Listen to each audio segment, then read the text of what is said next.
Hello दोस्तों, travel और tourism industry की एक बड़ी खबर आ रही है और वो ये है कि कैलाश मानसरोवर यात्रा फिर एक बार ठंडे बस्ते में जा सकती है।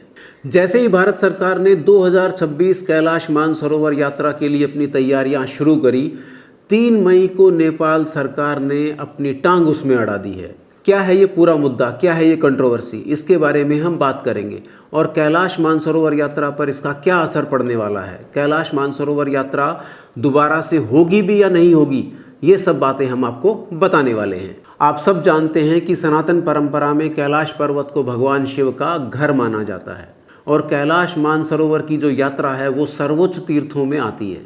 कैलाश मानसरोवर तिब्बत में पड़ता है और तिब्बत फिलहाल चाइना के अधिकार क्षेत्र में है। तो कहने का मतलब ये हुआ कि बिना चाइना के सहयोग के कैलाश मानसरोवर यात्रा संभव नहीं है। 15 जून 2020 को भारत और चाइना के सैनिकों के बीच गलवान घाटी में हुए वायलेंट क्लैश के बाद 5 सालों तक कैलाश मानसरोवर यात्रा स्थगित रही है और पिछले साल ही इसे दोबारा से बहाल करने के प्रयास शुरू हुए थे। भारत के यात्री नॉर्मली 3 रास्तों से और 2 तरीकों से कैलाश मानसरोवर की यात्रा करते हैं। वो क्या है वो मैं थोड़ा सा आपको बताता हूँ। पहला तरीका है विदेश मंत्रालय भारत सरकार के द्वारा बनाए हुए प्रोग्राम के तहत।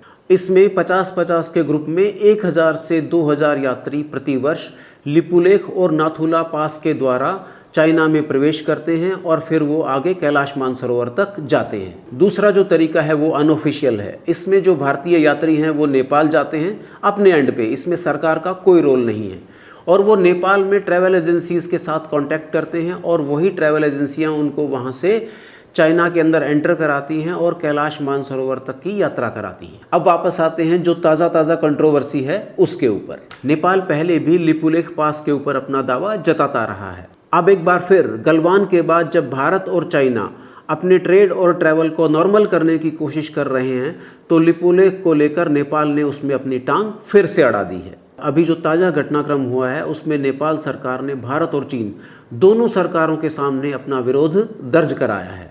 नेपाल सरकार का कहना है कि सुगौली ट्रीटी 1816 के अनुसार लिम्पियाधुरा, लिपुलेख और महाकाली नदी के पूरब में काला पानी नेपाल के अभिन्न हिस्से हैं।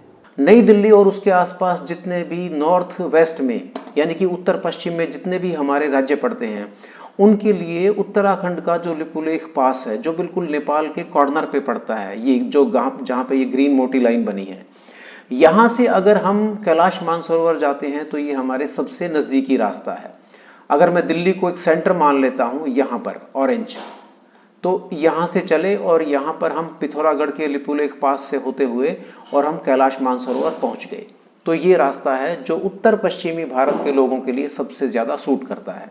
अगर अभी जो प्रॉब्लम चल रही है उसकी वजह से लिपुलेख में कोई भी समस्या होती है और यहाँ से एंट्री नहीं हो पाती है, तो दूसरा रास्ता है कि यहाँ के भी सभी लोगों को पूरा उत्तर प्रदेश, देन बिहार और उसके बाद क्रॉस करते हुए और बंगाल से होते हुए जलपाईगुड़ी से यहाँ पहुँचना पड़ेगा जहाँ हमारा सिक्किम स्टेट है। सिक्किम स्टेट में नाथुला पास जो है वो बिल्कुल भूटान के कॉर्नर पे है, ये जो ग्रीन लाइन बन रही है यहाँ पे, और यहाँ से आप क्रॉस करेंगे और पूरा तिब्बत को क्रॉस करते हुए नेपाल के ऊपर से और तब आप जाकर कैलाश मानसरोवर पहुंचेंगे। तो ये समझ लीजिए कि कितना लंबा रास्ता बन गया है, पूरा का पूरा एक यू बनता है, यानी कि आपका रास्ता कम से कम 3 से 4 गुना होने वाला है। इसकी वजह से जो खर्चे बढ़ेंगे वो तो एक चीज है, उसके साथ साथ जो समय लगेगा वो भी अपने आप में एक प्रॉब्लम है। नॉर्थ ईस्ट इंडिया के लोगों के लिए नाथुला पास जो है वो नज़दीक पड़ता है, तो उस वजह से उस तरफ के जो यात्री हैं उनको शायद कोई परेशानी नहीं होने वाली है। इसमें बिहार, बंगाल और हमारे जो नॉर्थ ईस्ट के जितने भी स्टेट हैं वो सब पड़ते हैं।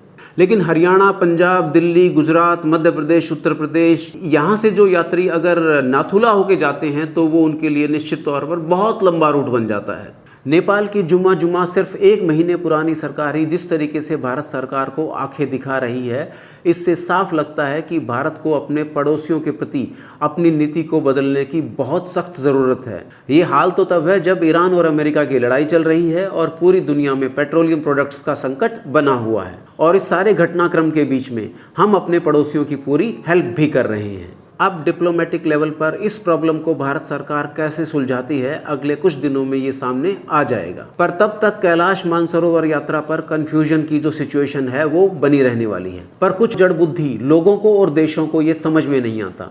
इसी के लिए रामचरितमानस में कुछ कहा गया है, जरा सुनिए।